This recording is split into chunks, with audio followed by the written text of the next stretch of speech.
Harman Jacobi का ये कहना है कि ऋग्वेद में एक सूक्त है और उस सूक्त में कृत्तिका नक्षत्र की आराधना की गई है।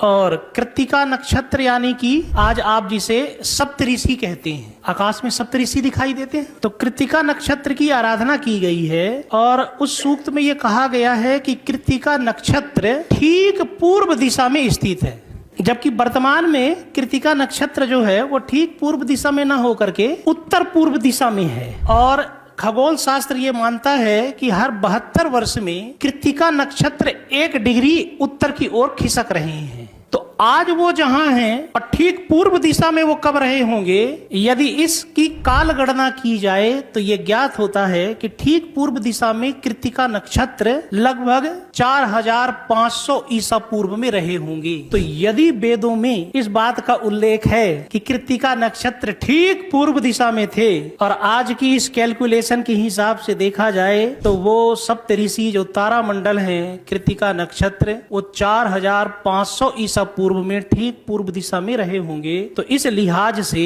वेदों की रचना 4500 ईसा पूर्व से भी प्राचीन प्रतीत होती है। यह हरमन जैकोबी का तर्क था। आईआईटी खड़गपुर और कैम्ब्रिज यूनिवर्सिटी के अभियान दल ने जब अनुसंधान किया तब ये पाया कि इंडस वैली सिविलाइजेशन का पतन सरस्वती नदी के सूखने से हुआ है, क्योंकि जो ज्यादातर नगर थे सिंधु घाटी सभ्यता के वो सब सरस्वती नदी घाटी में स्थित थे। लगभग 80% नगरों का संकेंद्रण सरस्वती नदी घाटी में था, जिनमें कुछ महत्वपूर्ण नगर हैं जैसे कालीबंगा है, राखीगढ़ी है, बनावली है। और यदि सरस्वती नदी के सूखने से सिंधु घाटी सभ्यता का पतन हुआ, जैसा कि आज ज्यादातर इतिहासकार मानने लगे हैं, तो फिर वैदिक सभ्यता तो सिंधु घाटी सभ्यता से पहले की होनी चाहिए, क्योंकि अकेले ऋग्वेद में ही सरस्वती नदी का 70 से ज्यादा बार उल्लेख है। और ऋग्वेद में तो सरस्वती नदी के प्रवाह का भी उल्लेख है कि ये नदी इतनी तीव्र गति से इतने विस्तारित क्षेत्र में होकर के बहती है। तो ये कैसे पॉसिबल है कि इंडस वैली सिविलाइजेशन में सरस्वती नदी सूख गई हो और बाद में वैदिक सभ्यता आर्यों ने बसाई हो और उसमें सरस्वती नदी पूरे प्रवाह से बहती रही हो? तो ये तो तभी संभव है जबकि वैदिक सभ्यता सिंधु घाटी सभ्यता से पहले रही हो। आज वैदिक सभ्यता का टाइम पीरियड माना जाता है 1500 ईसा पूर्व, और ये मत मैक्स मूलर के मत पर आधारित है। मैक्स मूलर ने वैदिक सभ्यता का टाइम पीरियड माना था 1200 ईसा पूर्व से 1000 ईसा पूर्व के बीच। लेकिन जब मैक्स मूलर की इस मत पर क्वेश्चन उठे थे तब मैक्स मूलर ने ये बोला था